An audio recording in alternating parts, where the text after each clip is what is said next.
board at howardcountymd.gov, and that is monitored during this meeting. Do I hear a motion to approve the minutes of the past meeting? I move that the recording of the WebEx virtual meeting of the Howard County Planning Board's July 22, 2021 meeting be adopted as the board's minutes.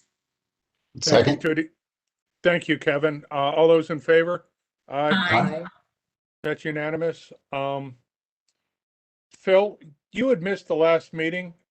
Yes, I wanted to report that I have in fact listened and seen the video of the testimony from the July 22nd, 2021 meeting. And, you know, I'm fully prepared to involve myself in the work session and the voting tonight.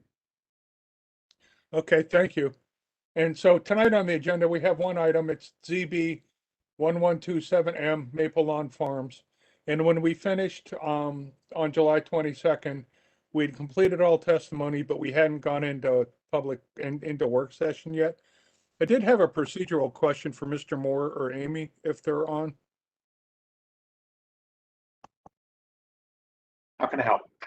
It's being that we're not in work session, could we still ask questions of staff or the petitioner? As long as the record remains open, you can ask for additional information. So where we left it at, the record is still open, correct? Yeah, I mean, and the board could always vote to reopen the record at any rate. So if the board feels it needs additional information, then I believe it can ask, certainly staff, and I think petitioner as well. Okay, thank you. I just wanted to ask that, does anybody have any questions that they would like to raise at this time before we go to work session? I do not. I do not. I do not. I do not. Okay, then would somebody like to make a motion to go into work session, please? I move that we go into work session. Thank you, Phil. Do I hear a second? Second. Thank you, Kevin. All in favor? Aye. Aye. Okay, so we're now in work session. Would somebody like to volunteer to start off?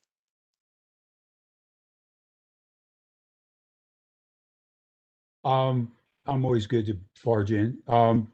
I think as we go into this, it was actually pretty useful to be able to listen to all the testimony and just sitting by myself away from the meeting situation, because you could really pay attention. I thought there was a lot of thoughtful comment from the community, going back to the presentations of the project. I was also impressed with that. So I think we have a lot to chew on as we go forward deciding this particular recommendation. Okay. So is that all you have for now? Well, I thought, well, I mean, I can go on a little bit further. I thought it was interesting, just writing comments for what I heard. And, like a lot of projects, and especially one of this magnitude, there was a lot of concern from the community around the roads, the overcrowding of the schools, and just the impact in general of a project of this size. So I think there were real clear areas of concern from the community about this addition to Maple Lawn. I think we should really think about what these folks were saying to us. Okay, thank you. Kevin? Yes, I wanted to officially thank all of the individuals that gave testimony and sent in letters and recommendations, advocacy on behalf of their communities, on behalf of their HOAs, their constituents, even having the previous county executive and a county council member weigh in on the situation, thinking about some of the past and some of the history that they had with the property and what they felt should move forward. from this point. I truly wanted to thank an individual that had sent in documentation extrapolating data that was very, very detailed and provided information regarding APFO and traffic studies and so on. I think in the actual testimony, we heard enough information from the county representatives and the different developer representatives that sort of helped me gauge the information that was coming in from a private individual against what was considered official information, and it helped me go back and forth in my mind what should be done here as far as the decision is concerned. I also wanted to thank some of the usual individuals that we hear from, everyone from school representatives to individuals that are for the environment, for individuals that were concerned about the infrastructure in particular, and hearing from enough individuals on the professional side and from the advocacy side, again, helping construct a vision of where this decision has to go. Does it stay within the lane of just going with the status quo and approving, or asking more questions, and then also having the ability to, or for that information to come through from all these individuals that are homeowners there, to understand that they had a particular vision in mind when they bought their homes there, and that adding this particular zoning is slightly different. So, Ed, you asked me if I had anything to say. Maybe I have just a little too much. But at this point in time, I want to hear from my partners on the call to see if there's anything else that came up. Okay, thank you. Tootie? So, I mean, I will get into specifics. I made several notes based on the meetings that were held, and if you feel it's appropriate, I mean, I will go through that now. It may take a little bit of time because I do like to assure everyone that we as we all do, that we thoroughly are reviewing all of the information. This is fairly complicated and it's got a long history, so if you'll permit me a few minutes, I mean, I can give you particulars on certain topics and things that were discussed. And is that okay for me to start now? Sure, go ahead. Well, hold on. Erica, do you have any quick thoughts? I really don't have quick thoughts. I was going to get into some of my not questions, but comments based on some of the criteria. I wanted to go right into that. Okay.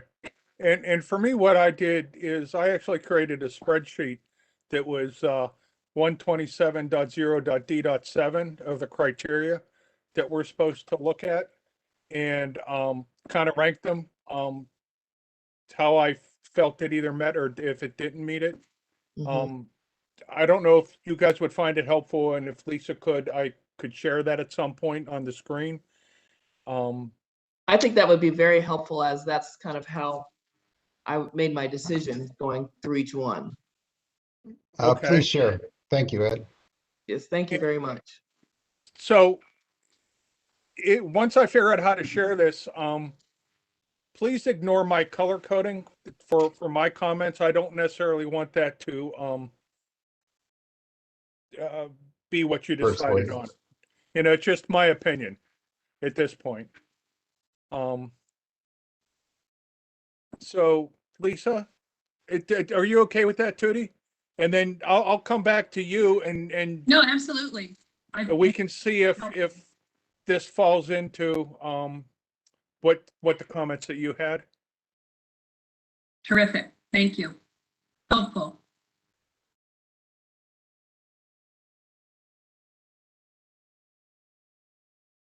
Whoa. So my whole screen disappeared. Are you seeing that? We see that, but if it could be a little bit bigger, that would be great. I can make it bigger, but then I'm gonna have to scroll. Whoa. We can scroll just a little bit bigger. Please scroll.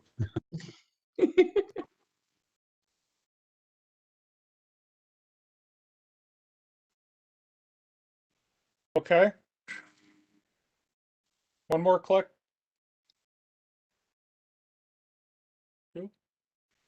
Looks good to me. Okay. So, Tootie, would you like to start then, please? Yes, I made my notes here, based on the comments and the information that we received over the last two meetings. And in general, planning board, we always are, when we have folks that come in to talk with us, it's always traffic and schools that are on the uppermost of neighborhoods and communities' interests and so forth. So I'm going to just open with that and I'll move on to the other issues. Okay. We have Mr. Cornelius, who is very, very knowledgeable, very helpful, and has worked with Maple Lawn since the beginning of the project, discussing reports. He did come up with a report and talking about the Maple Lawn roundabouts and the 216 roundabout, the traffic that's going to go through there.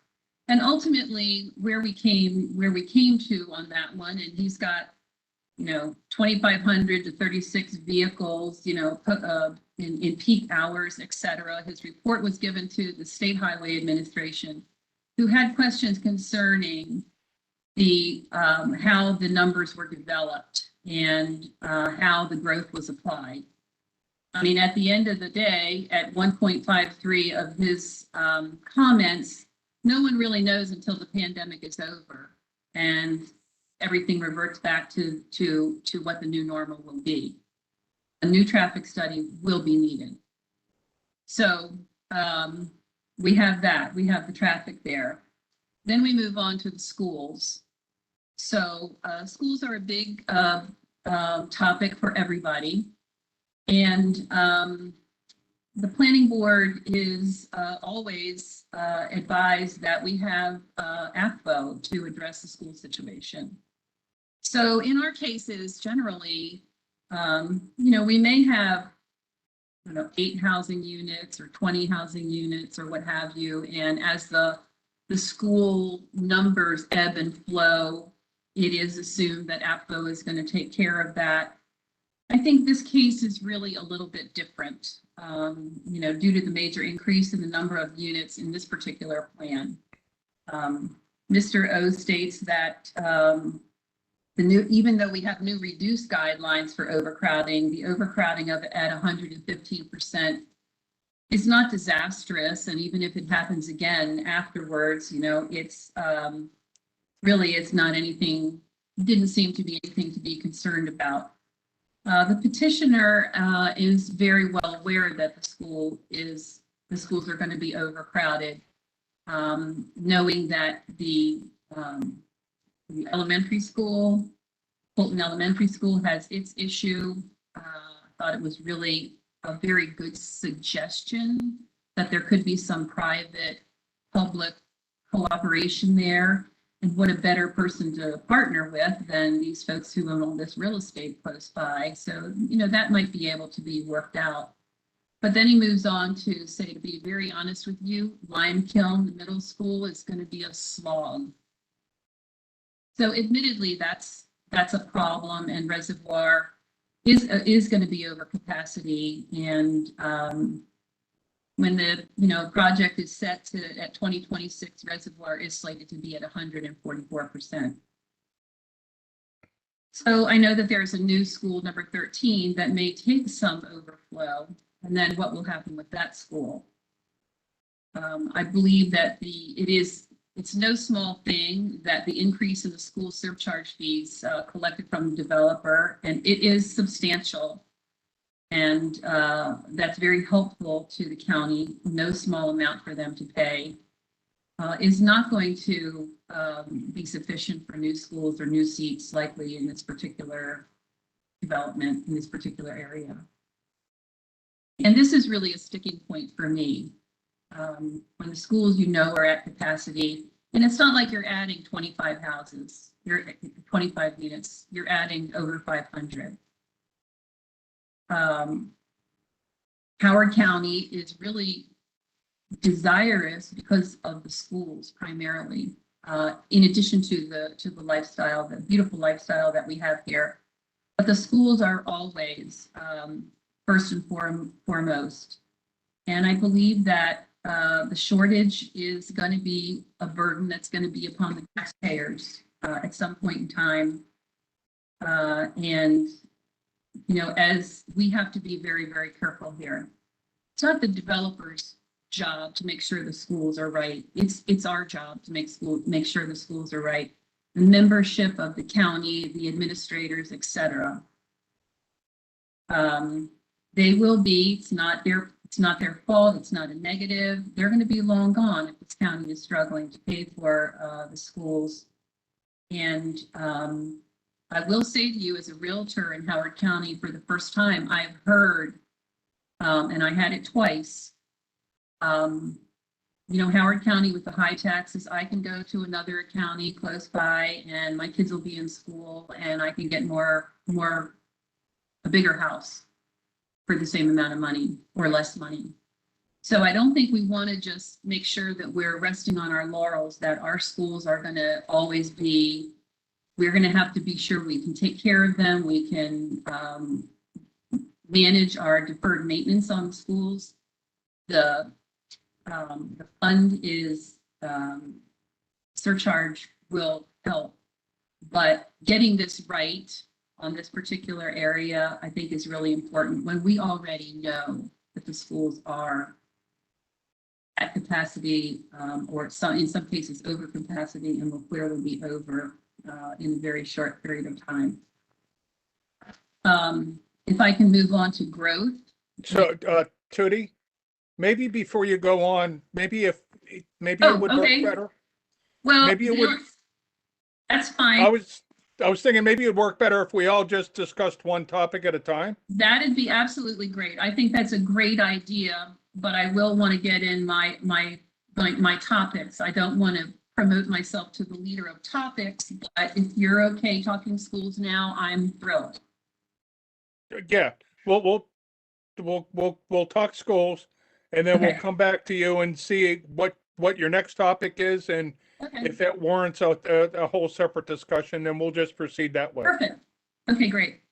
That way, I only have to remember one thing at a time in my head. So Kevin, do you have any thoughts on the proposal and its impact on schools? Everything that has been mentioned already is, I want to say it's true, but that's just an understatement. Basically, the APFO process that we undergo here at the Planning Board has its positives, its pros, and its cons. Individuals come to us and feel that we have some say in the regulations and within what the numbers actually are. But what we have found in the past when we're looking at these projects is that APFO has a life of its own. It has a totally different outcome for everything that we look at. We could deny anything and everything that comes before us based on just APFO, but there are so many other things that are on your list that's in front of us here, Ed. So many things that have been met and worked for this particular piece of property. So if you just based this property on the school alone and said, okay, you have these schools right next door to this particular piece of property, what's going to happen there? And then the APFO piece comes in and you start gauging, is there room for additional kids? Of course not, but that's not how APFO works. There's percentages and so many years and tests and all kinds of things that are involved in this APFO process. We have been told over and over and over again as a planning board that that's not your job to determine, how many kids can fit into a school in that particular area. There's this APFO project or APFO test that comes into play, and as long as it meets the criteria today to go ahead and put this in there, then it's okay to, approve this. Again, so many projects would have been denied if it was just based on schools. And if there's room, we would say no almost every time. But as long as I've been on this planning board, the test for schools has been an afterthought almost. It's like everything that Ms. Adler just said, it's true at this time. So my personal feeling is no, we shouldn't overburden schools, but our professional opinion has to be based on the criteria. And the criteria says that everything that we are doing today is going to be retested and tested and tested and tested until it works or it doesn't work. And at that point in time, it would be denied. So I don't know if we can actually approve this or deny it just based on schools, my opinion. Thank you. Phil? Yes, I mean, I think Mr. Adler made some very, very strong points. And actually, I think as we go through the discussion of the various areas, infrastructure, schools, environment, I'll see that I think there's a lot of vagueness surrounding how magically there'll be enough seats for these kids. I mean, my community just got a new elementary school. It took years and years to get it. But the fact of the matter is, just as Tootie said, the fees that are involved that are going to be realized from this development are not nearly sufficient to build the amount of school space that we're talking about. And I think the problem here is, not the problem, the concern here is, as you said earlier, Judy, you're not talking about a few units. You're talking about almost 500. You're talking about a 38% increase in the size of what is now Maple Lawn. That's a lot. That's a lot more than we've had to deal with so far. I mean, downtown, we talked about apartments over 30 years, but this is a lot of units in an area that just does not have the capacity right now to deal with it. So I think that I think that APFO will take care of it. Well, that's not what I'm hearing from my family, friends, and people who live in the rest of the county. I mean, we're going to be running from behind. I mean, having 144% over capacity is, I mean, that if you start off like that, you could never catch up. So I really think it's a very strong point of this, and just say it'll be taken care of at another point. I mean, I think there's a lot of this plan that's sort of, yeah, it'll be taken care of later, but you're talking about a big project here. It's not a few houses. It's not 18 houses. Okay, that's what I have to say. Thank you. Erica? Yes, when we're looking at schools and we think about one of the criterias when we're talked about providing appropriate sites for needed public facilities, I look at schools as part of the public facilities. And with the plan that was put before us and the nice setback that they had, and I think that even came up in testimony as I did go back and listen to everything again. The developer did talk about support for the school, but we still don't know what that looks like. Is that a trailer? Is that an extension to a building? But with that setback for the site, we even had someone give testimony that lives in Maple Lawn. And because of the issues of the overcrowdedness right now in the middle school, she had to take her student out of the school and put it in private school. So I do have a concern with the appropriate space for a public facility, which I would say for if there needs to be any addition for the school. We have no idea what that would look like. Thank you. And I guess I'm just echoing what has been said, but when I looked at it in terms of this criteria, normally with AFPO, it is not our decision. But one of the criteria is that for this is that there are space sites for public facilities such as schools and libraries. And like Erica said, there was some discussion of dealing with like the elementary school.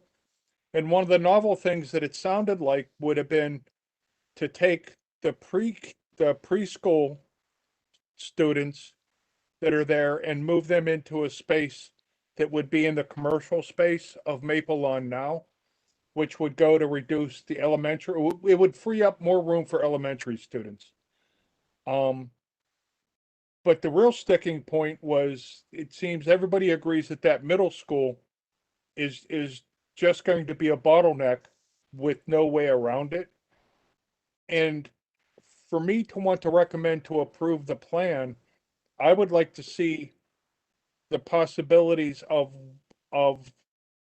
being able to expand that school or provide areas for it to expand that might include coming into some of the property where they currently were planning on building. And if they provided room for that expansion to happen as part of the plan, then that might provide a way forward.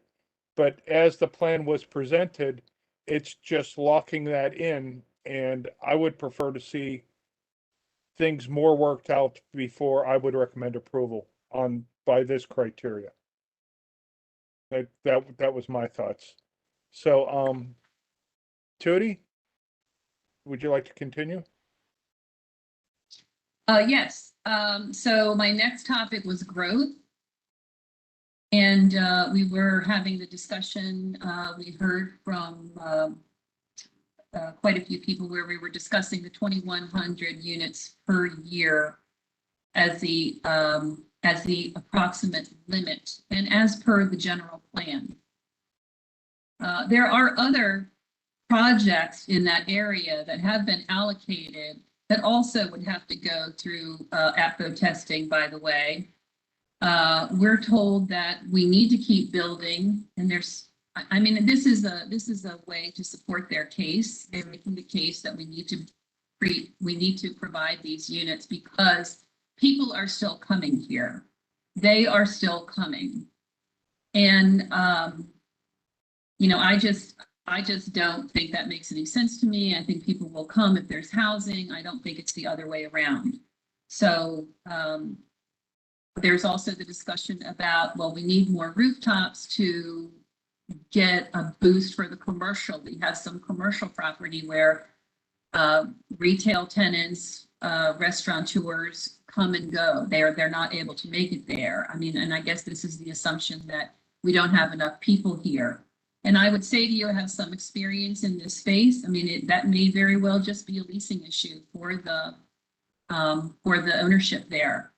And they may have to work with some tenants to try to help them, continue to stay in place and, that sort of thing. So I disagree with the concept that we need more growth to support whatever commercial is happening there. And that's my comments about the growth. I think people come if there's housing. They don't come without housing. Okay. Does anybody else have thoughts on that topic? Yeah, I do. Please go ahead. Okay, well, as far as the idea of growth, they sort of build and they will come. Yes, they will come. But one of the people who gave testimony said that basically at this point there's nothing in this for the community that already exists there. And I think that kind of hit me. There's got to be something in it for you. And I'm not seeing that just yet. And something in the growth column that I'm disappointed at is there was reference to other projects that are being planned around this area. Remember, we're being asked to basically double not double, but we're going from 2.1 to 3 dwellings per acre. This is a very big change. I mean, so we really have to take this seriously, what that growth represents. And I would say that we need to have more people in here to feed retail downtown. Well, my other life, that's what we did. We did planned downtowns and planned Main Street projects. There is a problem there. If you build another development across the way and down, that's not necessarily going to bring people to those restaurants, those empty storefronts. I mean, that may be an issue, as you said, of leasing, and it may be an issue that there should be some actually development in and around the commercial district. It's very isolated right now. There's not a mixed area. The housing.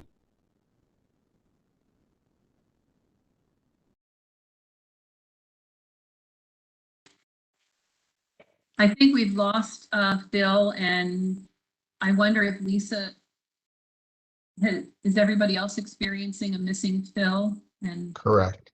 Yeah, I just saw him. His audio was really breaking up. He okay, might be able to rejoin here in a minute. let's hope so.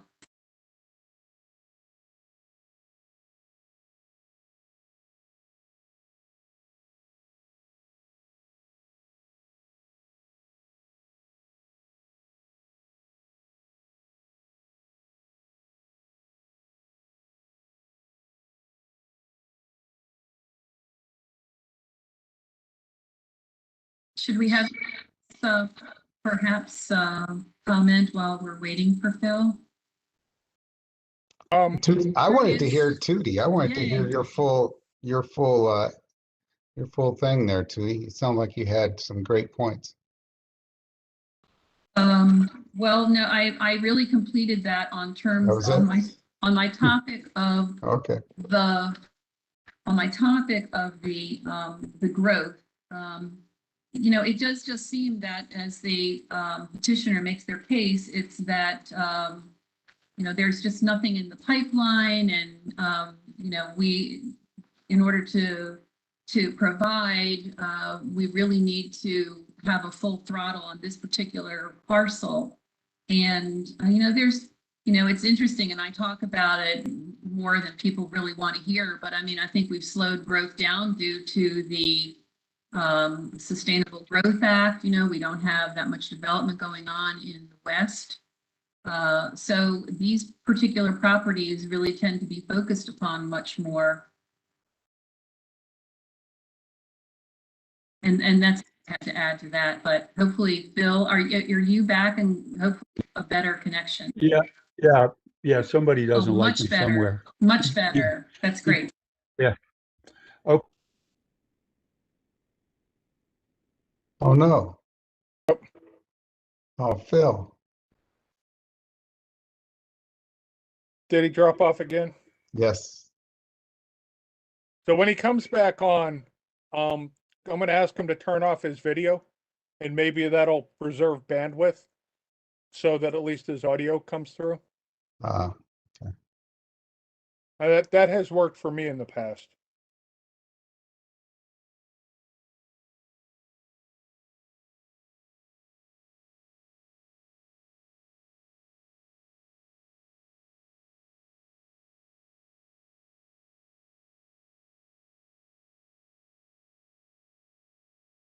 Tootie, while we're waiting for Phil, I just wanted to ask you your comments on growth. Did that incorporate the need for affordable housing? It's interesting. because I did have another topic for the MIHU units. And talking about this particular property, this, Maple Lawn in general, okay? So this is my thought on MIHU for Maple Lawn.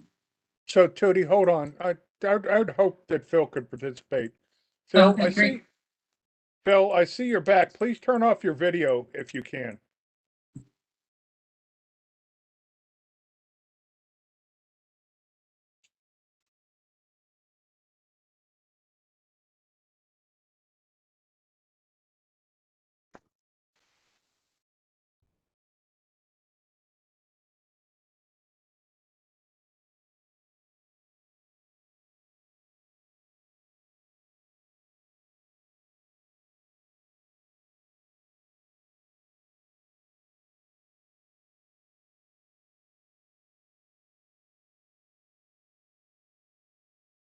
Can you hear us? Can you hear us?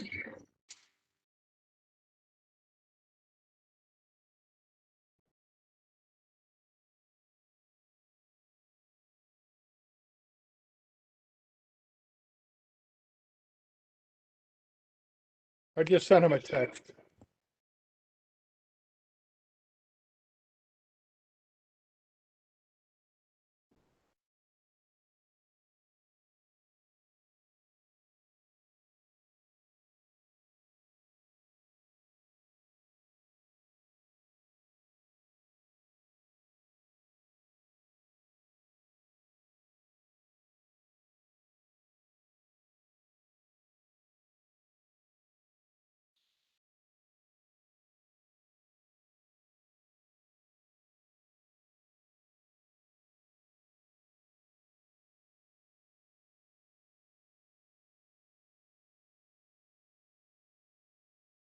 Anybody seeing him come back?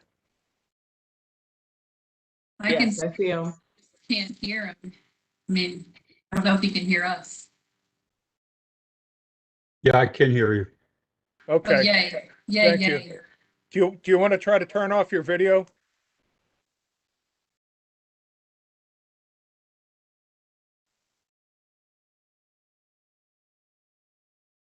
Did you hear that, Phil? Nope, he went away again.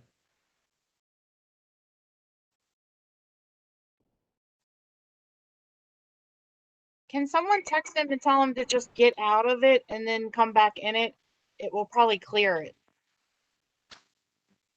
When you say get out of it, you mean completely Like close? just get out of WebEx altogether and hit the link to come back in.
So Lisa, while we're waiting, I have a question for you.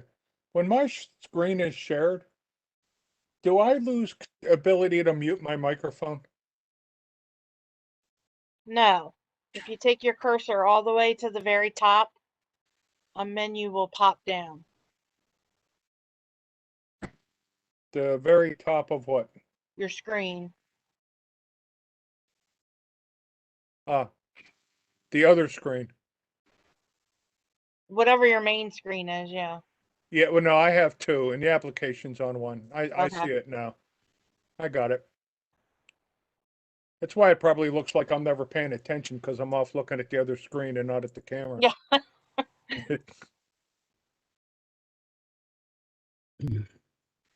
Phil, Are you back? You're back, Phil? Yeah. Do you want to finish the thought that you were having? If you can Yes, remember? could you just go over your comments again about the growth? Yeah, can you hear me? Yes. Yep, loud and clear. Okay, yeah, I have a power strip that's, I've got a new power strip and it's apparently not delivering power. That's great. Yeah, about the growth issue is that just putting more housing across the road is not going to do anything for what ails the commercial district in downtown, in downtown Maple Lawn. And there might be possibly other ideas which we are not, supposed to get into, but maybe increasing density there might do it. But that's not how people necessarily live outside of the city. They shop wherever they want to shop. So I'm not convinced that you build more houses and then all of a sudden you'll have more people. What do we have? 237,000 people or 300,000 people in the county now. We have a lot of retail. It's actually getting very competitive, no matter where the retail is. So I'm not convinced that criteria is the correct one. I think the other issue with growth is that you also have to provide infrastructure, which is what the national government is trying to grapple with right now. And yes, growth brings money, but it also brings the cost of a lot more infrastructure, roads, drainage, sewerage, water. So that growth is not a panacea in and of itself. That's all I have to say.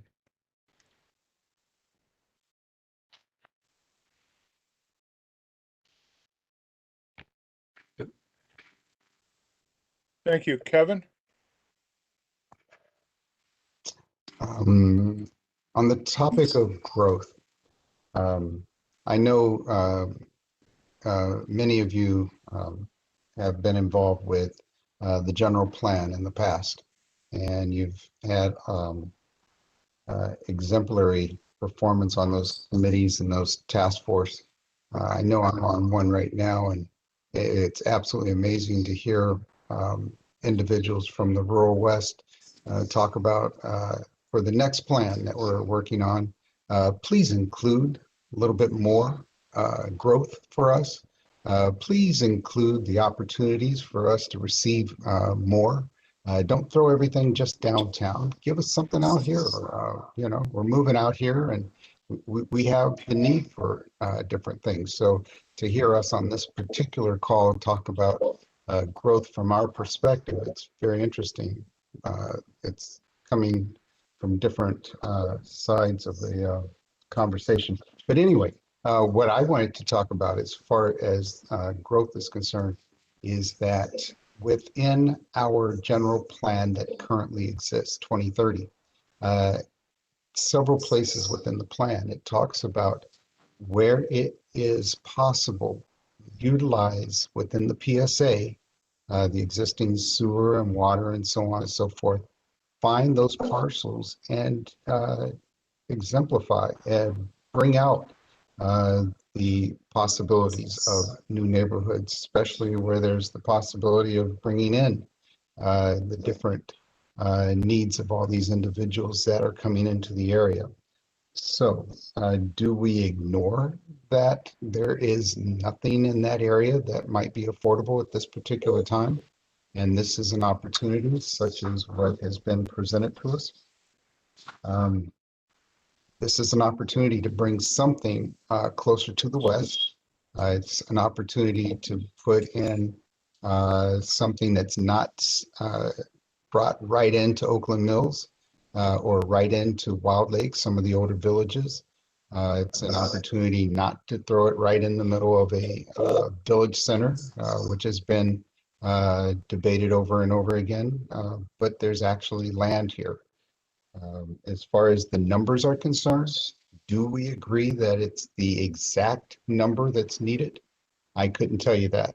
I've just been listening over and over again to all the individuals that spoke, and it sounds like everyone's just upset with the total number. Is there a better number? Is there a way to regulate, what the actual number should be for growth? And for the MIHU is questionable, but I just thought I'd bring that up. There are other options for us. Thanks. Thank you. Erica? One of the comments that was made during a couple of meetings ago was, the fact that we are exceeding population projections. And but due to that, we need to increase housing units. I personally don't see anything wrong with that. And I'm not going to get into another topic, but especially when we're looking at this parcel and the density of it, my concern is as we're increasing the housing units, my concern went hand in hand with taking in consideration the efficient use of the road network and the traffic. So for me, those kind of go hand in hand where I know we're trying to stay in a certain criteria, but those two kind of go hand in hand where there's a concern based on the increase in units and an appropriate use or look at the roads and the traffic. Thank you.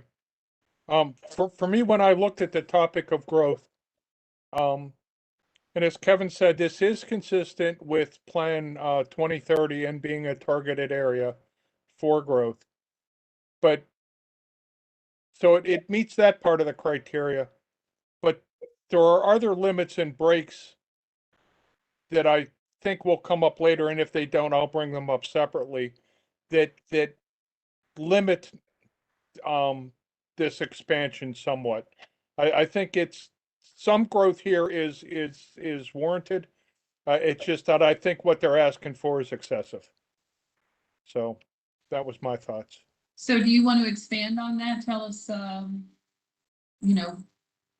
what your thoughts are. I mean, Sure. in that direction, the points of why you think it's expensive. Sure. When I looked at the regulations, there's conflicting information, or at least it looks like conflicting goals. And part of it is that this, when it was originally zoned, was 2.2. The limits for MX3 are limits; they're not requirements. And then the fact that it's an overlay district doesn't change the zoning of the area underneath it, which would seem to limit it somewhat. And then I kind of object to using this one parcel as increasing the whole density to 3.0 for the whole Maple Lawn area. I would be more comfortable with if this was increased, but its density was also limited to 3.0 as the parcel itself. I'm objecting to increasing it beyond that limit, just because of the additional strain. And then I think that also the idea that it's supposed to be compatible with the surrounding communities. I think that the plan as proposed goes from rural residential areas that are to would it be the west and the north, to all of a sudden very dense, very close houses. There's not even small single family homes that you would see just going down the road to act as a buffer. And I think it's the driving of that density beyond what the underlying zoning what would permit is causing part of the issue. It certainly causes an issue for me. Was that clear? If I may I speak? Anybody else have a comment? Oh, well, I do, but I have a comment, but I'll wait for your comment first, Judy. Okay, so I agree with you, and in the general plan, I have it right here. It says that these properties, because of their location at the interface of the rural residential zone and the planned service area, should be designed and zoned to establish a transition that is compatible with and enhances the surrounding communities. And I believe that the petitioner has put forth that transition to them, as they've stated, and they're checking off that requirement, means simply going from apartment to single family attached to single family detached, right up against the property line. These are 0 line lots. So that is not at all the spirit of the transition. It certainly is not the spirit of the transition when Maple Lawn was started, and it was so controversial. And they made these kinds of covenants with the community about how they were going to be moving forward. And what they have here is exactly what they said they wouldn't do. And in fact, it's not even the same thing as the perimeter of like what runs along Johns Hopkins Road. So I completely agree with you. And transition was another one of my the topics that I was going to discuss in reading from the general plan. Thank you, Tootie. Phil? Yeah, let me see if I can. Okay, yeah, I agree completely with what Tootie said about that transition zone. I was, quite frankly, sobered by Mr. Kittleman and Mr. Fox's recollection of this particular property and what its role would be in the future. And, you know, densifying the area beyond its, or even its original purpose is not a transitional area. And when you go through the little village, is that Fulton, the little village there at the crossroads, when you go beyond the property in question, the character changes completely. So this really would be a wall of development, and then it would just stop right at that intersection. And I don't think that's what anybody had in mind when they talked about transitional areas. It's kind of like when you go out in the country and all of a sudden there are, you know, or 200 townhouses right in the middle of a pasture. I mean, it is not, it's poor planning, basically. And I don't think it does I don't think it does much for the existing communities that are out that way. I think it is inconsistent with what was agreed in the past, and it also talks about in the it also talks about in the regulations. It refers to you know, limited to the density of the underlying zoning of the parcel. So you know, it's not like we're for or against density. We're being asked to change the density. That's a big thing. We're not usually asked to do that. So I think we have to take that very seriously and what the implications of it are. So I agree with you guys on that particular issue. Thank you. Does anybody else have comments now? Well, are we talking about transition now, or we're talking about density? Yes. Okay. Can I make a comment?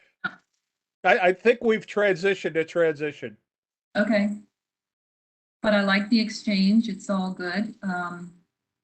And I wanted to make a couple comments about density, and I agree with just what Mr. Angelke said. I mean, at this point, we would be changing what would be moving forward. And Mr. O, and I'm not picking on you, Mr. O. I know that you're online listening, but you did talk quite a bit, and so I'm just referring back to some of the points that you made in your case. I respect you very much. The point was that, you know, basically 604 acres divided by 1,800 units is about 1/3 of an acre per unit. And so this is pretty much like, you know, R12 and RR, you know, density. But if then you add in all the other stuff, that's what he said. Then you add in all the other stuff, which is commercial, retail, open space, etc. And the TSA report, if I may read this to you, it's really kind of jaw-dropping. Page 12. While the overall density of the property will be 4.6 dwellings per acre, 200 of the dwelling units will be in apartment buildings located on a 5-acre site adjacent to the public school property. The remaining 104.6 acres will contain 305 dwelling units at a density of 2.9, which is below the 3-acre maximum for MXD. So they've admitted that the property is really very, very dense, even in the TSA report. And I certainly, the 3 point is a threshold not to be crossed. And I certainly do feel that it needs to go back to what was agreed to before at 2.2, no more. That's just my personal opinion. Thank you. Erica? Ms. Adler said it beautifully. I was looking at that same point on page 12, and basically, not to repeat everything, but looking at a transition zone, it's very inconsistent on what was with the initial plan. Thank you. Kev, have we lost Kevin? Oh yeah, he's got a yellow triangle. That's not good. Oh, there he is. Hi, Kevin, are you back? I didn't know it was me that dropped. I was asking everyone else, where are you? Thank you. So do you have any thoughts on the transition Density. and density? Yeah.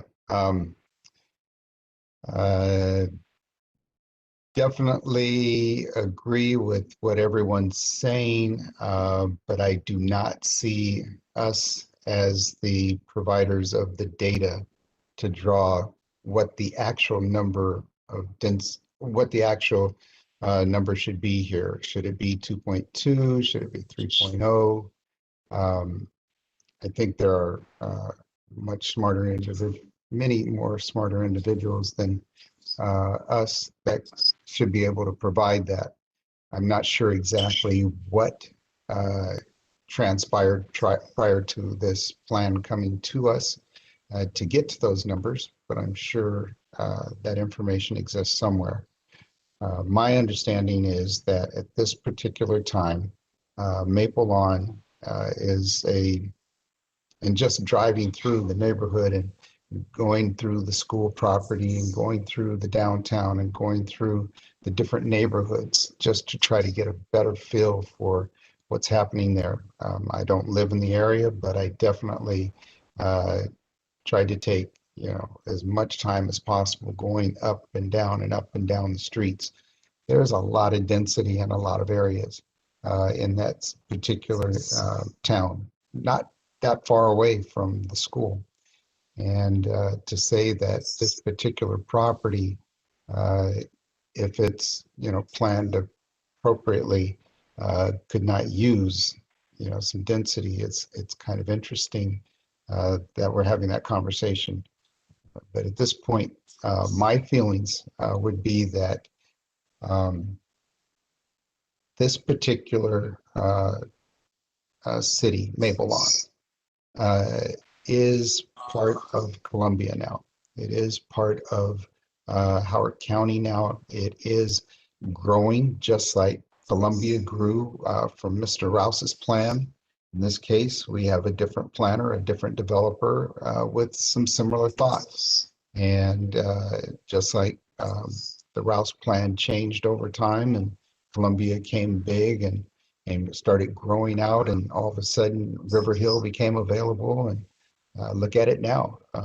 No one wanted it to become that way, but it did over a period of time, and it seems to be working for some and others maybe not.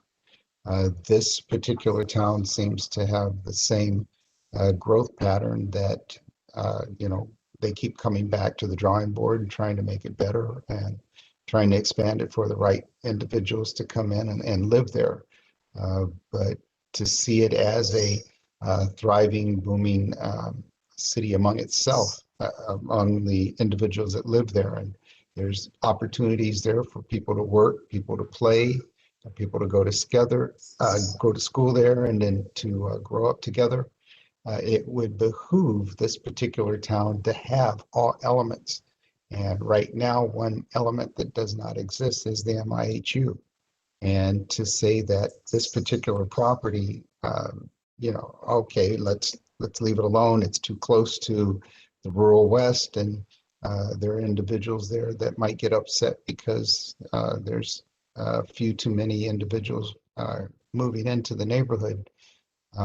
Seems interesting that we would have that thought, but again, it sounds almost like what we're hearing on other developments, that you just can't add that many individuals that close to pieces of land that are a little more spacious. I think there's transition there. I think there's opportunity and room in the plan, and I'd like to see us converse maybe a little more on housing instead of just growth. That's it. Thank you. Phil, did you have Yeah. a comment? Yeah, I do have a comment. I mean, I think obviously, why we have a diverse board is we're going to have diverse opinions, which is really how we get to some better place. But, Kevin, I have to tell you, yes, we should not be deciding the density percentage, but we are being asked to recommend an increased density. So we are in that boat, and it does affect the housing, and it does affect everything else. So I agree. When I was on the board when they were discussing downtown, and they said should be 1.5 parking spots for apartment or 2.3, and I said we are not in the business of doing it. However, in this particular case, which is not that frequently, we're being asked to approve a profound change in the density of a given piece of property that sits between developed Maple Lawn and a much lower density area to the west. So, we are in that business whether we like to or not. So that was my comment about that. And okay, well, that's it basically. If I could, one more bit of information. Sure. Maple Lawn, of course, is already dense.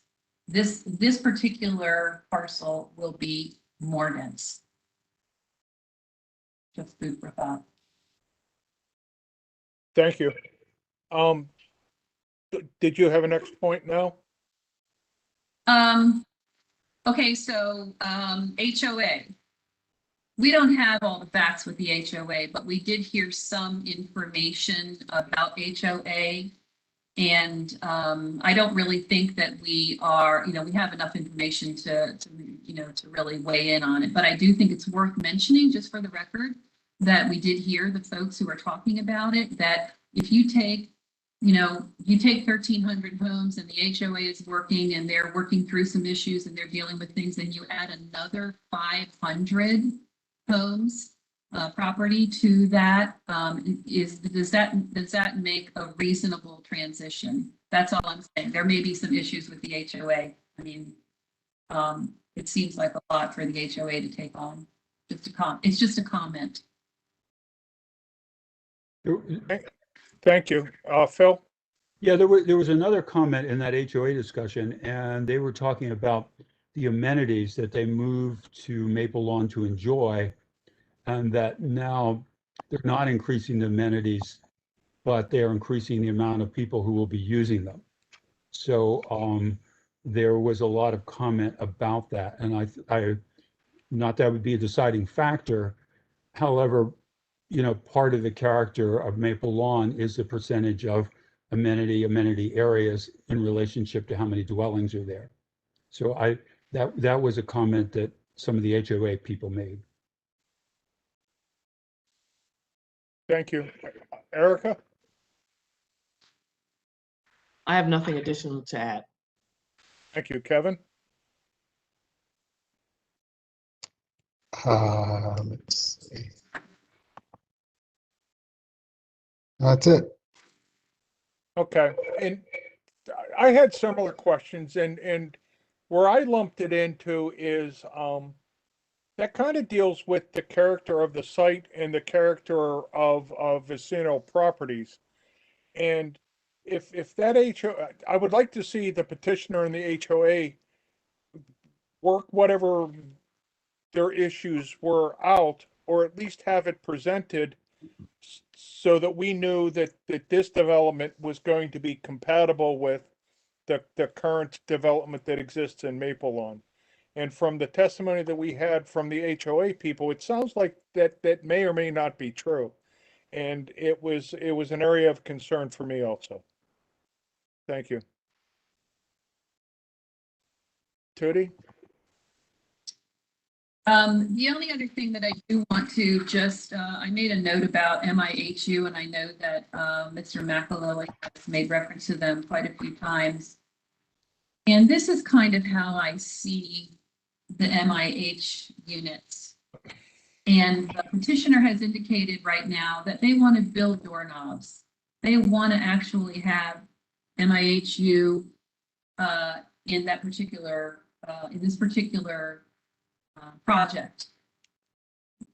As far as I understand, and I'm willing to be corrected, but as far as I understand, there are no other MIHUs within the other 1,300 that are already there. Why not? All of a sudden. Yeah. So my question is, and we're all adults here, you know, is there some, you know, you might think like, is the petitioner thinking, well, maybe it's an overshoot. We're going to need a lot of people do want to see MIHU in as a diverse and an option for people. And maybe they're working to get community support for this. I am not questioning the petitioner at all, but you did hear Mr. O say that becomes a negotiation between Howard County and the developer, and doing a fee in lieu is certainly appropriate. And he's right. And it is certainly appropriate.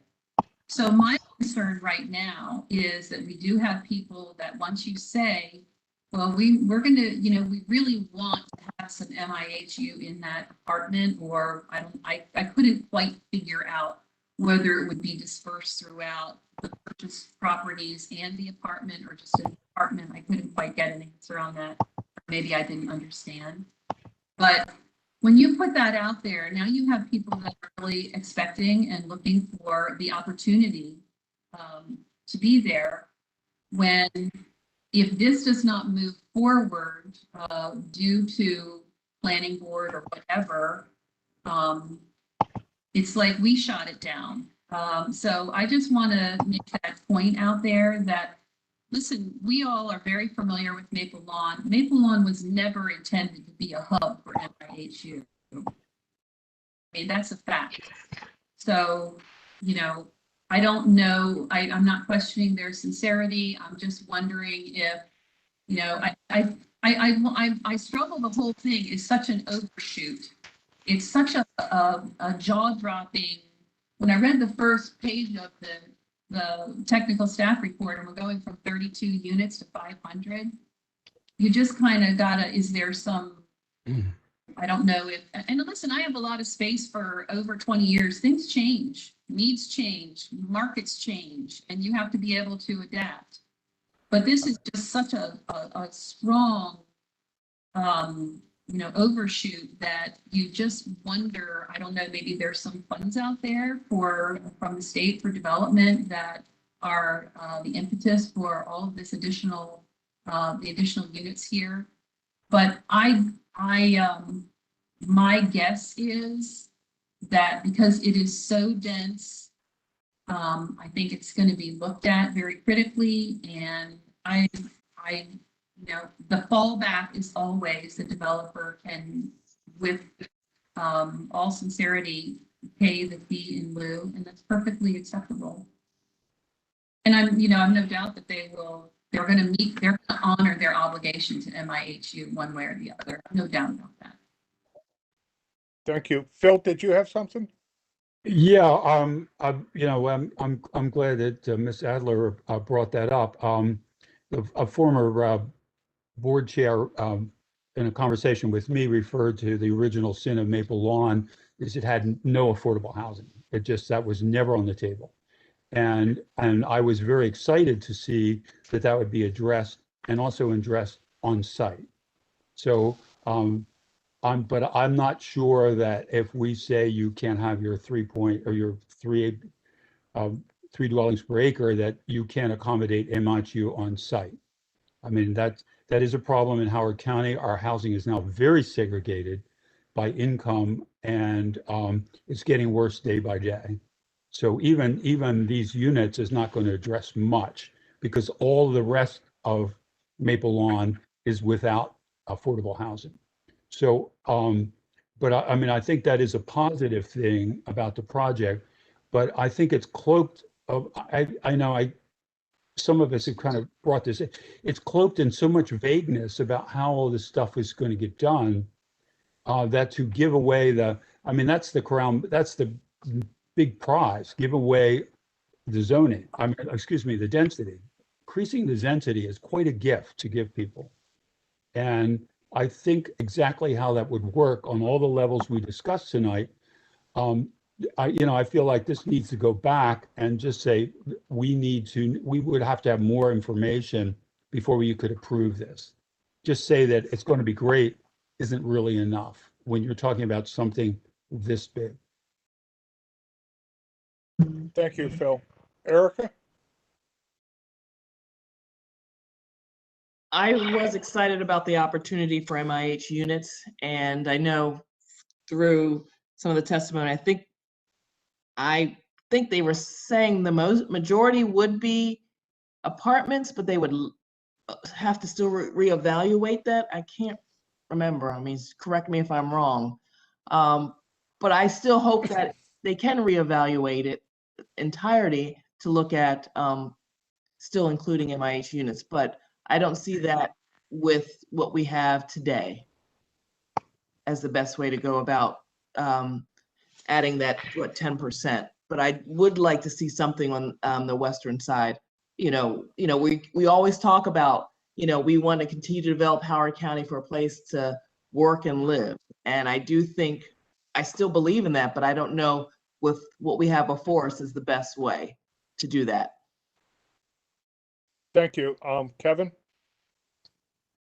Yes, while everyone was talking, I pulled up the HOCO by design, the next general plan discussions that are going on. They've got some really, really incredible plans up here, and the charts and the images, and the things that they're talking about are areas to preserve, areas to strengthen, areas to enhance, and areas to transform. And they've got a map that looks like it's looking at this particular area as an area that could possibly transform. One of the topics that it says is areas to transform provide opportunities to reimagine Howard County's future and introduce new energized activity areas that provide key locations for new employment centers, regional shopping centers, entertainment areas, and upper story and adjacent residential units in appropriate locations. These areas require more deliberate planning and phasing to keep them viable over longer periods of change and have the potential to serve as new and reinvigorated centers for the whole of Howard County.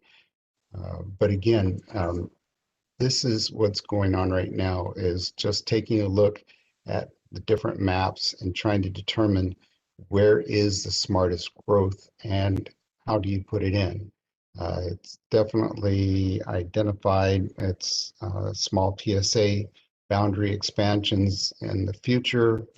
Where do you do that if you allow it? Where do you invest in transit activity? Where do you reimagine new village centers coming in? Maple Lawn has most of this already. The new thing that's on the map here is just the idea that if you bring in some additional housing in this particular area that allows people to rent in the area, allows individuals to what do you call it, new multifamily communities are encouraged to redevelop using a set of new principles to develop this particular site, which emphasizes an interconnected network of streets, bicycle facilities, and walkways, on-street parking throughout the community to reduce the size and location of required surface parking lots, buildings oriented towards the street, a variety of housing types. It goes on and on and on. I don't want to continue to read, but I'm just saying there are plans in the works right this minute, and this particular area is being looked at as one of those places that's been identified.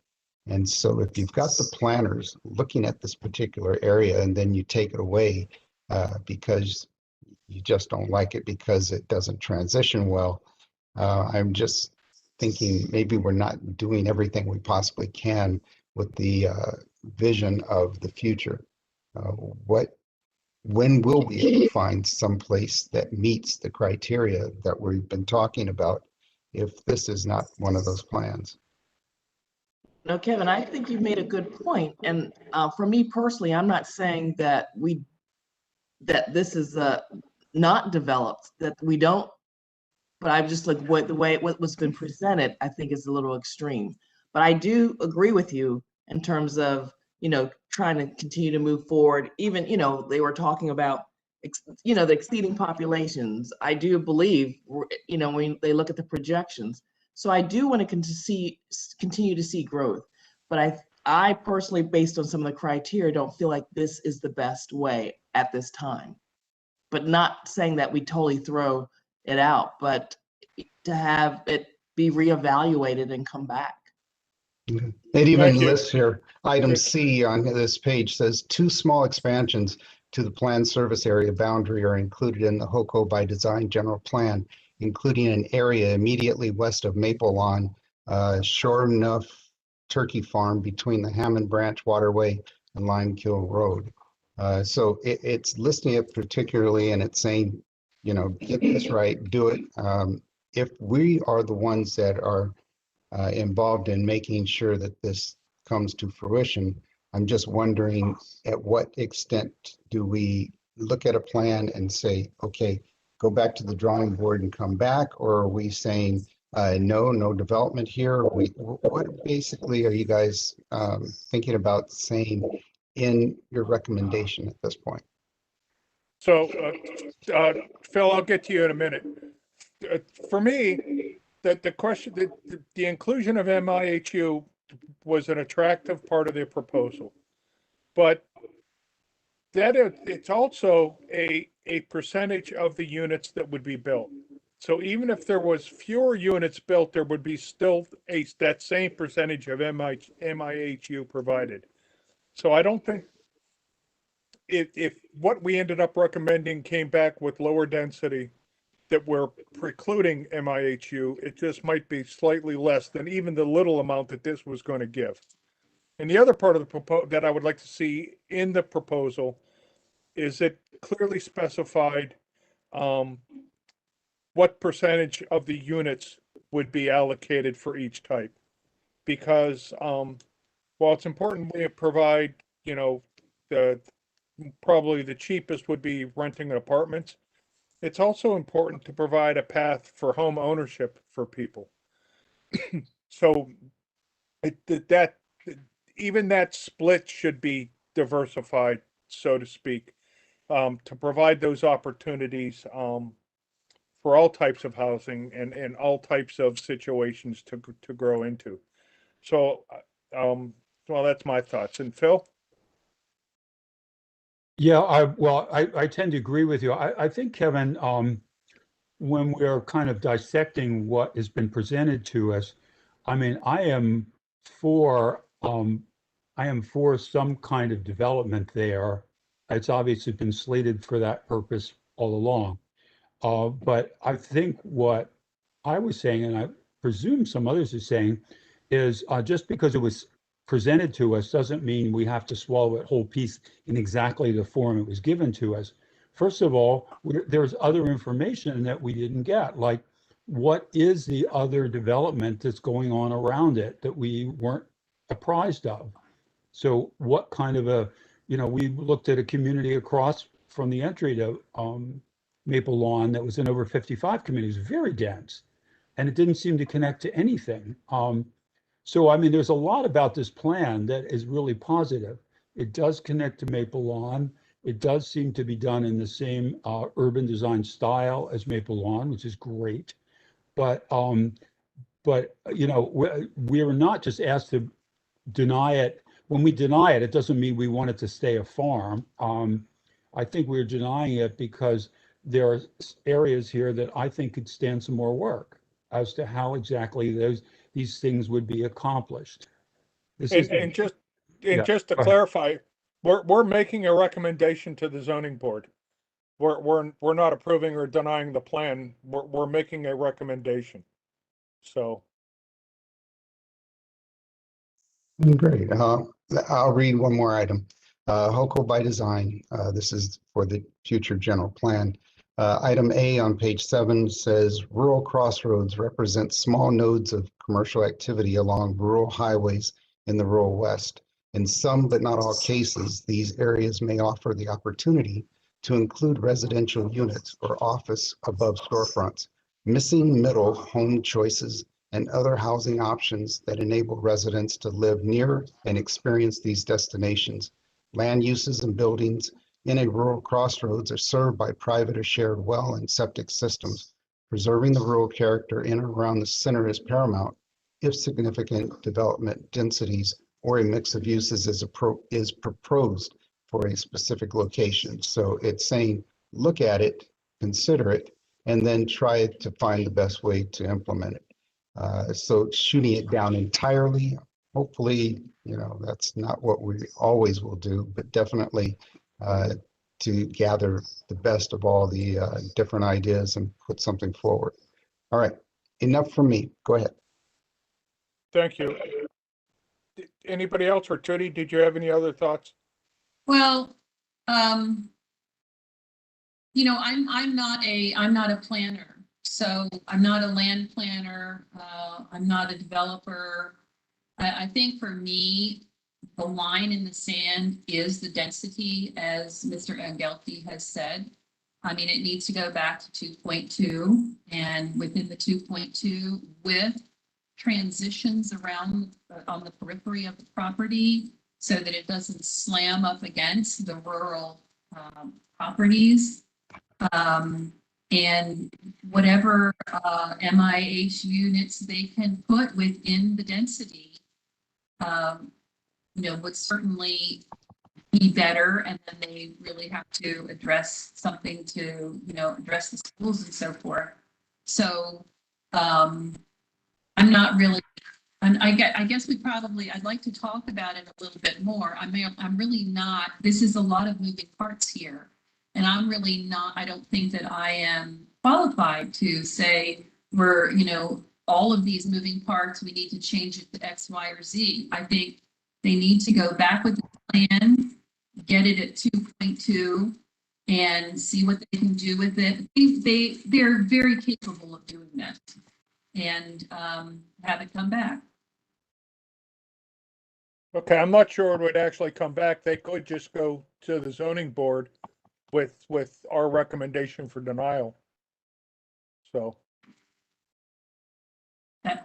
Okay. right. I mean, we're making a recommendation. The zoning board that is then free to take our recommendation to do what they want with it. Okay. It's not a plan approval.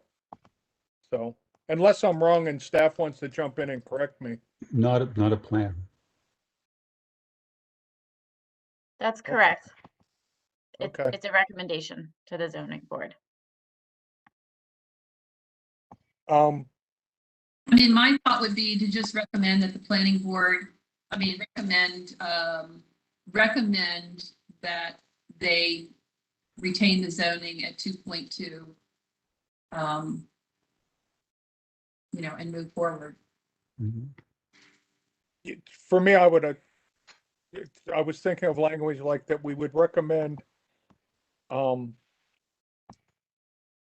we would reject the proposal based on the the zoning that's required far exceeds the existing zoning that's currently there.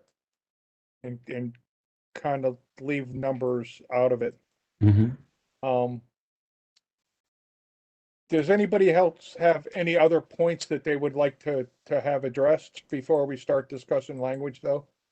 No, I think that I think that the way you've just framed it is kind of clear and to the point, because obviously it all hangs on the density as to what can happen here and what that transition, whether we want to get further, that it doesn't really address the transition nature that was considered earlier for this property. I would And- like to put that in there. Is that what you said, Mr. Angelfi? We should or we shouldn't? Yeah, it should be, it really was not sufficiently addressed. And when Kevin, we were talking about crossroad communities in the West, right at the edge of this property is one of those lovely crossroad communities with a little bit of retail and some denser housing. And this behemoth is going to be slammed right up against it. So it just has to be done carefully. This is big stuff. Yeah. I agree. And also, just to, we've been in unprecedented times, and I understand that. And, if you remember back from that traffic study, was based on, pre-pandemic. I would, part of the criteria, I would like to see that, an updated, traffic study.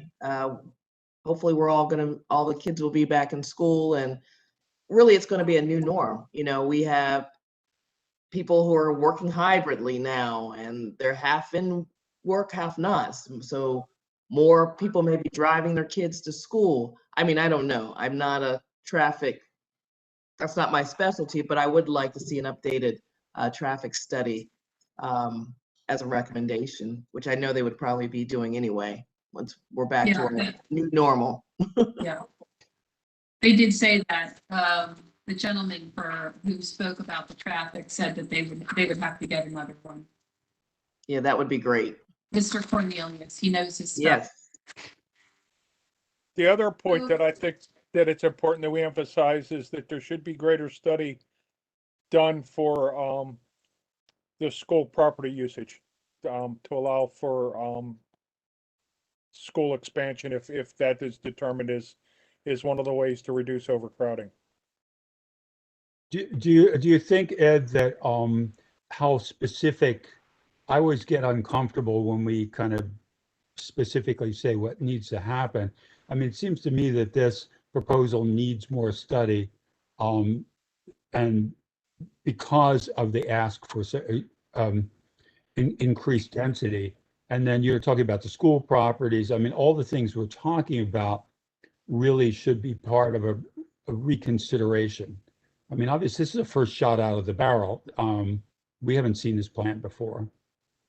And Well, plans I guess the way I would phrase it is that we recommend disapproval because that issue was not addressed, or it does not satisfy the criteria. keep it simple. Yeah, it's a KISS rule. Keep it simple, stupid. Yeah. Well, So- but I think Can we We get, do- okay, go ahead, Ed. no, but I think that what we need to do is make sure that our language conforms to this criteria. I mean, that's what we're deciding on, and we should try to use this language as much as possible. Basically saying that we don't recommend approval because it does not meet these criteria, and then echo the words that are here that we're actually that we base it on. If that makes sense. No?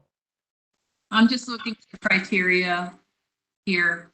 The way you've laid it out is, so I've Yeah, got, can I scroll, can you scroll down? I'm at, line 15.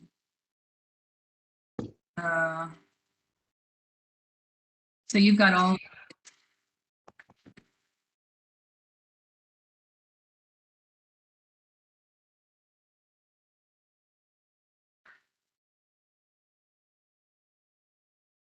So like line 16 and line 21 both seem to be related to that we don't think that it's meeting the requirements for a proper transition.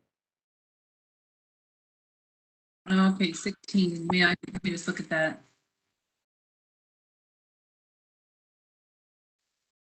Yeah. Well, Is there a criteria kind of- that, oh, I'm sorry. I'm kind of in agreement with Mr. Gelke that if we get too much into the weeds, you know, we're really, I'm not really sure. So in other words, my thought for the transition is they should have at least what they have there now, which I don't know, it's 150 feet buffer between, you know, one of the property lines and the housing line and the end of the property line. I believe that was what was in the what was in some of the information and so forth. So, you know, if I look at 15 and 16, you know, there you just have the words transition. Well, transition apparently to the petitioner just means like I'm not putting an apartment at the edge of the property line. I've got a single family house, and so that transition from multi-use to single family is what I call transition, which is not exactly the spirit at all of what is expected. Yeah, we looked at a project a couple of years ago, and it was a proposed townhouse development on St. John's Lane across the street from a existing shopping center. And it was proposed that this little 80-unit thing was a transition between the commercial across the street and the single-family homes that were behind it. Well, that is not what a transition is. Unfortunately, that's loose language. It sounds good, but I, you know, I don't think it provides the transition necessary, and I didn't see any justification to increase the density. Where do you guys see any specific criteria that justifies the density change? Well, they're using it as a cap of 3 and the state would like 3.5. Again, we're getting involved with the state having to dictate, which sometimes I have a problem with anyway, but I would like to see it go back to the 2.2 that the rest of the property is governed by. How does anybody feel about that? I'm concerned about not giving a number because they want 3, you know, it's 3 now and they're like a skosh under 3 if you take out the apartments. I mean, there's a lot of math going on there. And I mean, I'd like to spell it out. I mean, they'll come back with 2.79. You know, let's try to make it consistent with what they agreed to when they started the development, for those of us who remember. And this is. I hear what you're saying, Tootie, but I personally don't feel that I'm in a position to give a number. Well, I'm not suggesting that we are throwing out a number. I'm suggesting we just make it consistent with To the original. To the original? Yeah. Okay. And I hear you loud and clear, and we hear this all the time. Well, I think this development of, you know, 16 houses is too many. I think it should be 9. Like, I agree with you totally. Who makes the number? Who makes the number correct? But I think when we're using a basis that's already there, I'm very comfortable with that. I'm not pulling it out of it. It's not my opinion. I see what you're saying. I think that's sorry. Go ahead. No, go ahead, Phil. I think that's a good point. It's not like we're making up a number. We say you're going to have to start with a number that has already been approved with the understanding that this was a transition zone. So if you can prove that the transition zone can be done at another density level, I don't think what we have seen thus far makes that argument. I always feel like saying, here's all the great things we're going to do. And by the way, I like the plan. It's not like I don't like the plan. But somehow they just threw the density in there. Well, we changed the density. Well, that's a big thing. That's not a small thing. And it is something that is going to be set in stone for moving forward. And you know, again and again, we do see this with the rural west property, you know, between sustainable growth where they lost the value of their property and they're only allowed to put so many wells and septics on it, to having this right in their face. Time and time again, we've heard the farmers who come to us from the western side more than fair. They've said to us, we want to farm, we don't want to look at developments, but okay, it's reasonable and we can live with it. I mean, they really have been very fair-minded, and I mean, they just keep being put upon, I think, unfortunately. So, But as we're doing, I guess my only question is, as we're doing a recommendation, I mean, that's the original plan, but and I'm just throwing a number out here, but 2.5 may work. So why pigeonhole back as we're doing a recommendation to a specific number? I still don't feel great about that. But I would say that you're not saying we want to go back to we're going to say to restudy what we have in place is the lower number. Okay, that's already there. It's already been approved. They're asking us to recommend to change it, and we're saying we're not in a position to do that. And that's all that. I mean, whether it's 2.5 or whatever they come up with, I don't think that's our deal at all. The point of it is I haven't seen enough to warrant us recommending increasing.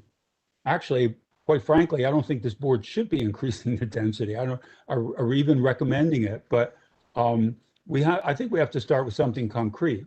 They're being asked if something is already approved, and we're to recommend to change it.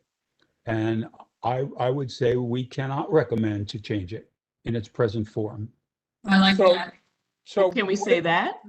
So I think if I'm reading this right, if we look at 13, what we're objecting to is we're rejecting the proposal to increase the density because the intensity and the scale of that land use is inappropriate for the character of existing and planned development in the vicinity of the site. Does that not succinctly say what we're objecting with? I think that works for me. And it's to me, it makes it pleases me because it's in the language of the criteria that we're supposed to be focusing on. Yeah, I agree with you too. The only thing is be careful because all planning stuff is written in slippery ways for a good purpose. But I think you could stick to 13, quite frankly, and I don't think we have to go much further than that. That encompasses a lot. Okay, so we have 13, but you did want to include that it also fails the transition requirement, Yes, right? yes. But isn't that covered in the bottom part of it said, and the planned development in the vicinity of the site?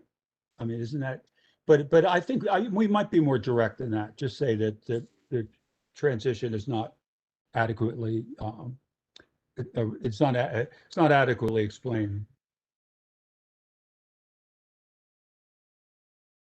So this is where 21 comes in. Provision of transition and land uses, such that uses on the edge are similar to adjacent land uses outside the development. Right?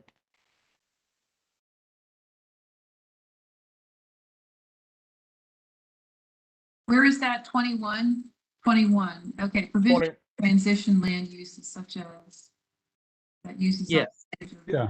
And I don't think we have to provide a whole laundry list. Those two are quite enough. Yes. Which we're not saying we hate the idea of the development. We should stay. No, not at all. Yeah. So that Correct. this is where we have concern. Yeah. And I do want to be clear. I mean, Maple Lawn is one of the gems of Howard County. It is amazing. It is beautiful. People who live there love it. The developer is Class A. The landscaping is all wonderful. You never have to question that they're going to follow through with anything. We're certainly not it's not really critical of this developer per se. It's been a long time working in Howard County, and I think it's done very collaboratively with the county. Oh, and so, and there's also criteria here on line 8F, item F, which would, yeah. The relative proportions. I think you're Or- going too far. I really get uncomfortable when we start. Okay, that's fine. I think we have got to, because we're not saying the idea of the plan is bad. We're just saying some of the details. And I mean, just for the record, I think we were not given enough information to make such a heavy duty recommendation. But I think the two criteria you picked out is more than enough for us to not to give it a recommendation. We do not recommend it for these two criteria reasons. I agree with Phil on that. I think it's pretty to the point, those two criteria we spoke of. Okay, so for the record, our objections are based on 127.0D.7 .K, Is that K? okay? And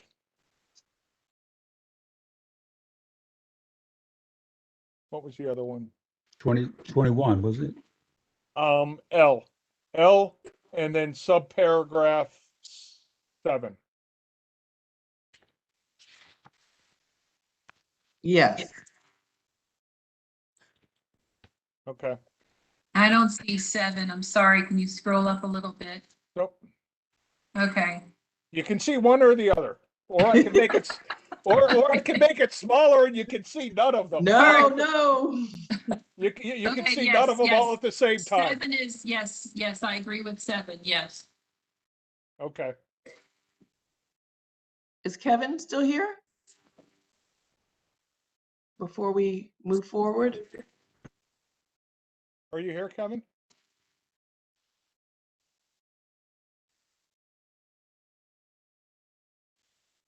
Somebody text him. I can. Go ahead, we all text them.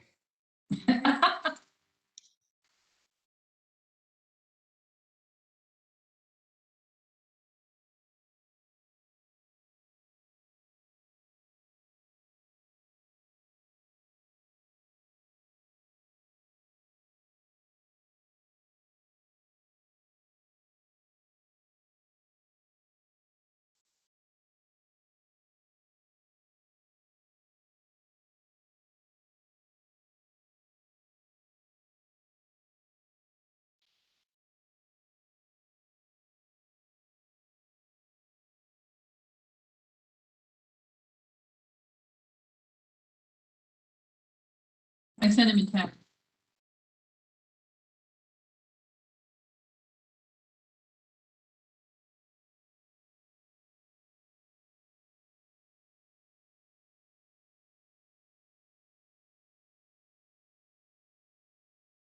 He just said he dropped, he's gonna exit and come back in.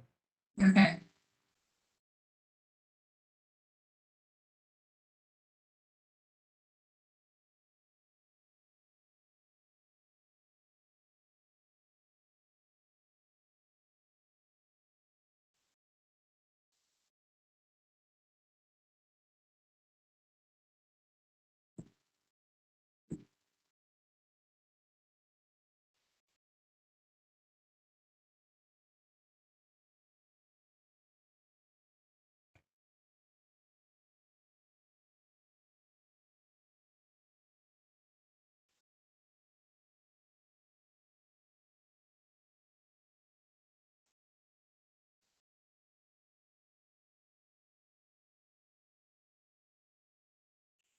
And while we're waiting as filler, and so I don't forget, thanks, everybody. I thought we had a lot of good discussion and participation back and forth.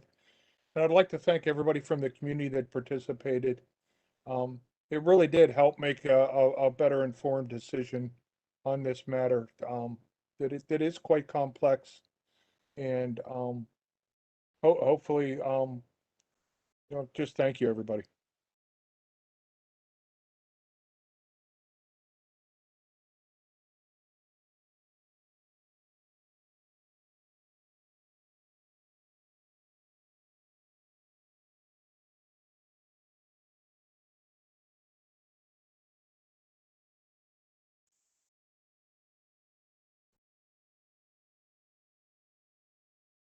I don't see him back yet. Does anybody else see him?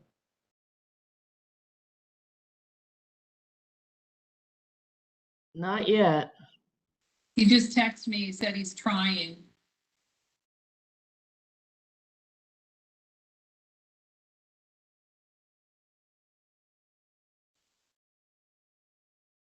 Lisa, could he try the call-in number? Would that be a viable option?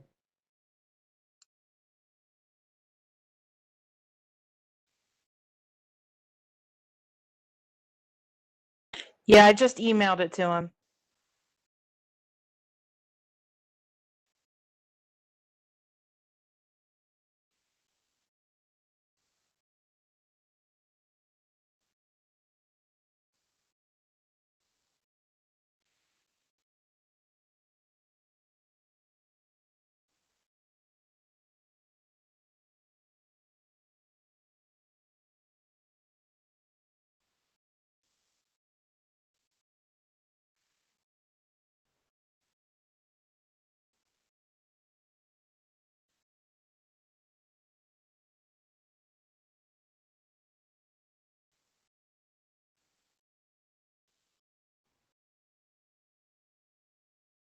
I hope he didn't buy the same cheap power strip that I just got, so.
Yay.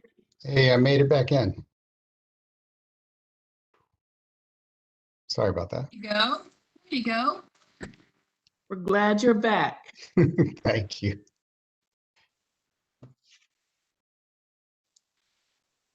Now we have Ed on mute. And they were such nice words. Well, Oh, I don't know what point you dropped out at. So, what was the last thing you heard? Wow. I remember everyone talking about, I don't think we should change the numbers or revisit the numbers, but you guys may have changed the numbers since then. Okay, we went on and we discussed. It's been a while. Sorry. We went on to discuss the criteria that we thought, Am I gone again? Oh, no, come on. no, Well- you were here. We can hear you.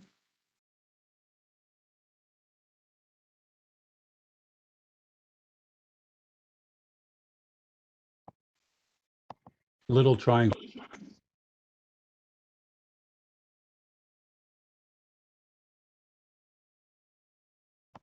Maybe the issues are just, oh, you're back. It's back and forth. So what we had discussed are the criteria where we think the plan, does not meet the requirements. And I've highlighted them here. They're the top two rows of this, it's 3 and 4. They're just, those are just copied and pasted from elsewhere. So it's, All right.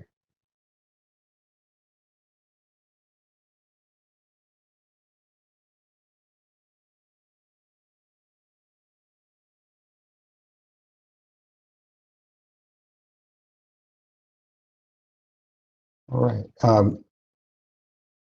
was just going to ask, this particular rejection, when it goes through, does it go on to the zoning board as our recommendation?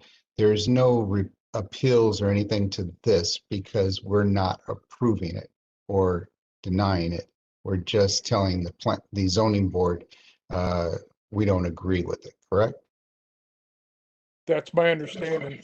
Okay, Is that, okay. I was just concerned about the language that we were going to be using upon appeal. If someone was appealing this, would it come back to haunt us? But if it's not the end all, that there's still one more group that has to look at this, they will be the ones that would have to be more concerned about their language in this. Okay, good, thanks. Amy, did you have more to add? No, I was just verifying that was correct. Okay, thank you. Does anybody have any final words, or would somebody like to make a motion? Well, I don't have any final words, but I would like to make a motion if, Okay, did anybody else have anything? No, I'm good. No. Okay, please go ahead, Phil. okay, I I would like to recommend that we do not recommend the petition as presented, and the criteria are, is it 5 and 7? Is that how that's, what are the, So these numbers here are the criteria from the zoning regulations. What, so 127.0.d.7, K and L subparagraph 7. okay, so will that stand as part of my motion? Sure. Okay,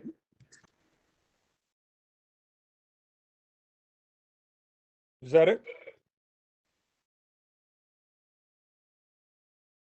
Do I hear a second? Second, All those in favor of rejecting the proposal? Aye, aye. aye. I, Abstain. Okay, so it's, okay, 4 for rejection and 1 abstention. Kevin, are you sure you want to abstain and not, you could vote no, I mean, and If you vote no, there's a provision that you can actually provide written commentary why you voted no, if you felt strongly enough. Okay, let's do that. So you want to change your vote to no? I'll change it to no. With an explanation, sure. Okay. So, it's 4 for rejection and 1 for approval. Thank you, everybody. Would somebody like to make a motion to adjourn? I move we adjourn. Second? I second. Thank you, Erica. All in favor? Aye. Thanks, Great. you See you guys. guys, see Great you work. guys see you guys in September. We don't have a meeting on, whenever in I October. think it's the 19th. August. Okay. Yeah, Yeah, August. we're done for August. See you in September, everybody. Thank Yeah, you good all. everyone. Hey, Bye-bye. everybody. Thank Bye, you, guys. everybody. Take care.